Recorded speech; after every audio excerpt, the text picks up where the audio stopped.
transport est confronté à d'énormes difficultés, notamment le manque de gares routières, qui est le cadre idéal du transport.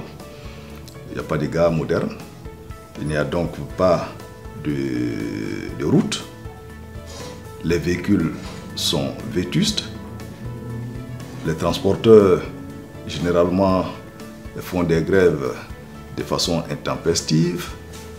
Alors, ce sont des signes qui n'augurent pas d'un lendemain meilleur. Donc, l'état des lieux n'est pas vraiment reluisant.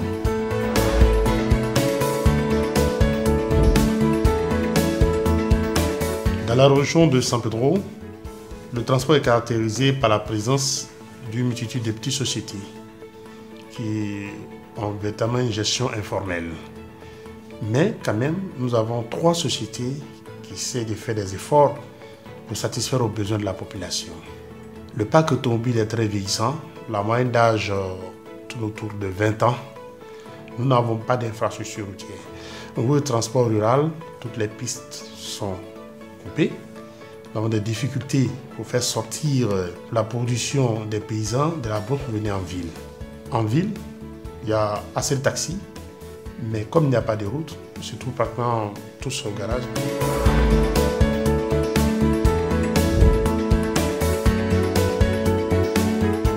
À ce jour, nous avons des matériels roulants très vétustes.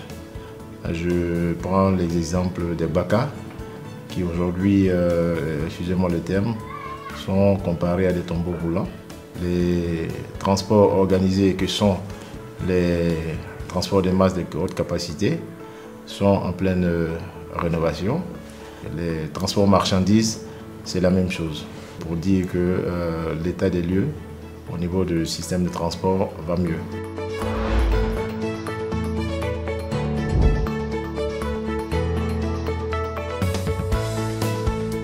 Les transporteurs de Yamoussoukro sont transformés en gestionnaires de gare, ce qui fait donc de Yamoussoukro, comme je l'ai dit, un transport à double vitesse. D'un côté, les gros cars qui ont tous les moyens, et de l'autre côté, les transporteurs locaux qui sont phagocytés par la présence de ces grandes entreprises-là.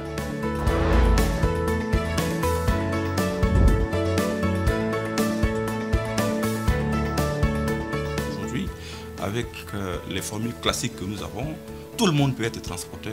À n'importe quel pays, tout le monde peut être transporteur. Ce qui fait que la concurrence devient de plus en plus déloyale sur le terrain et ce qui fait que de plus en plus les entreprises ne sont plus compétitives.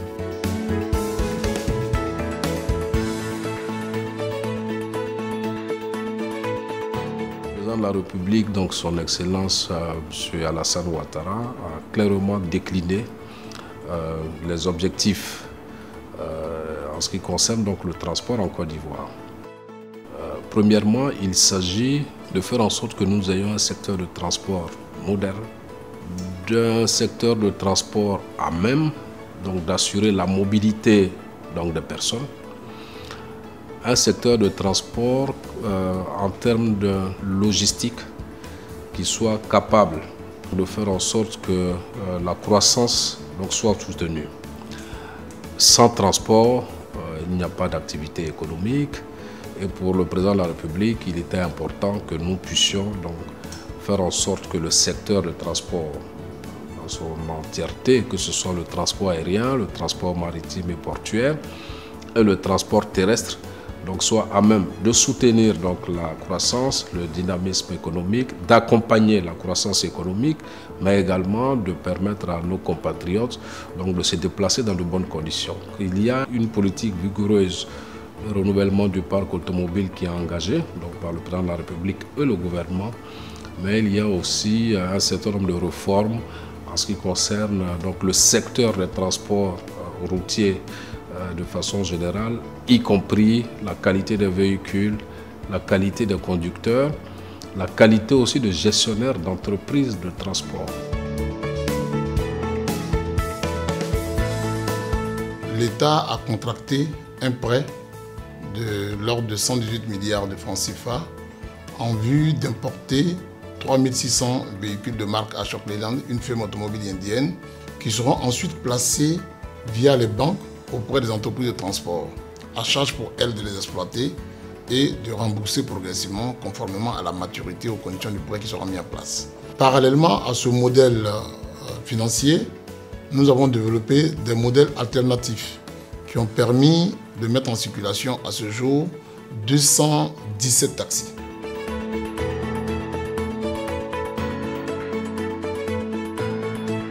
De manière générale, 95% des accidents sont dus aux facteurs humains. C'est-à-dire que c'est l'homme qui est la principale cause des accidents.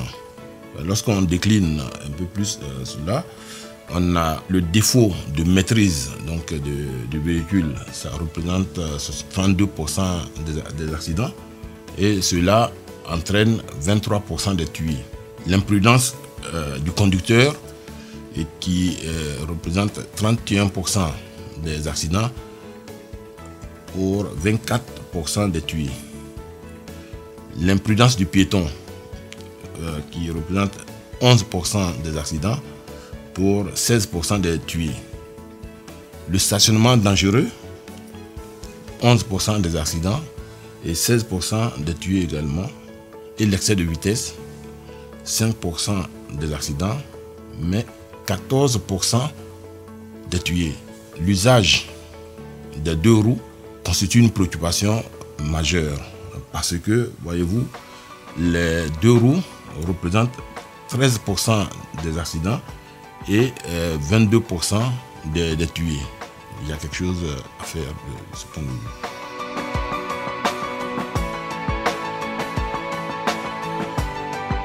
Il y a de nouveaux textes sur les points de contrôle pour le contrôle automobile. Il y a même une loi, la loi sur le transport intérieur qui professionnalise. Et puis, plus important, il y a un certain nombre de facilités, d'exonération qui soient accordées aux transporteurs. Donc il est bon que tout ça soit vulgarisé pour que ceux qui apprennent à conduire sachent sur quel texte il faut apprendre à conduire, que ceux qui enseignent sachent aussi ce qu'il faut enseigner, donc aux apprenants, que celui qui veut devenir transporteur sache les possibilités qui lui sont offertes donc, par l'État ou les facilités qui lui sont offertes par l'État en matière d'exonération, en matière d'établissement. Maintenant, il faut avoir une entreprise pour être transporteur, donc la professionnalisation, et puis tous les textes qui ont trait donc, à la sécurité routière, qui ont trait donc à la qualité donc des véhicules tout en préservant l'environnement donc dans lequel nous sommes. Donc il y a énormément de textes. Il nous semble important que ces textes soient vulgarisés. Que ce soit donc les chauffeurs, que ce soit les entreprises de transport, que ce soit les forces de l'ordre, que tout le monde étant imprégné de ces textes-là, que cela contribue à moderniser donc, le transport en Côte d'Ivoire, mais également d'assurer donc, le transport dans de bonnes conditions tout en respectant donc, la sécurité sur nos routes donc, de nos populations.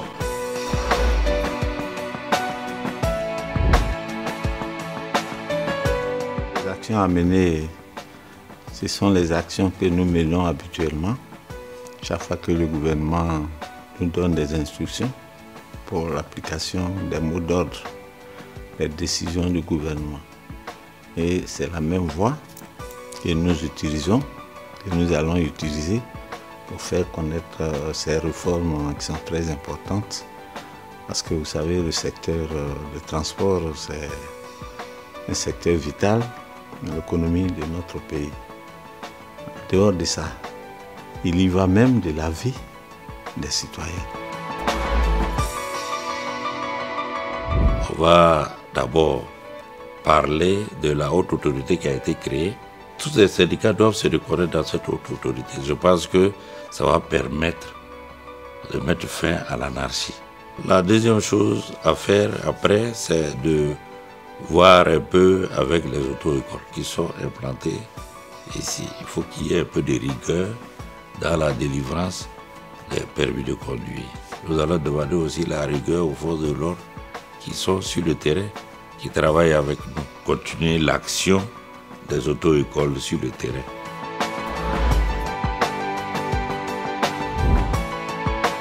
En ce qui concerne la région de San Pedro, pour une meilleure application des dites réformes, nous pensons d'abord créer une gare moderne, une gare routière moderne, qui répond aux normes modernes.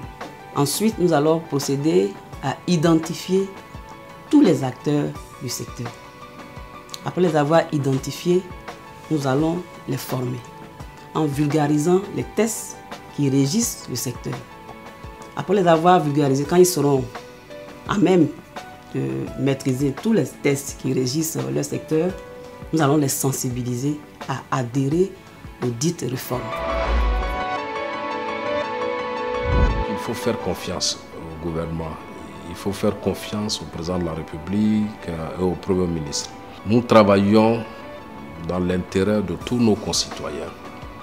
Les textes qui sont pris sont des textes importants. C'est des textes qui sauvent des vies. C'est des textes qui sauvent une profession. Et c'est des textes qui permettent à notre pays d'aller de l'avant. Je vous remercie et bonne année 2018 à chacun et à chacune, ainsi que donc à votre famille. Vive le secteur du transport ivoirien, vive un transport véritablement moderne et émergent.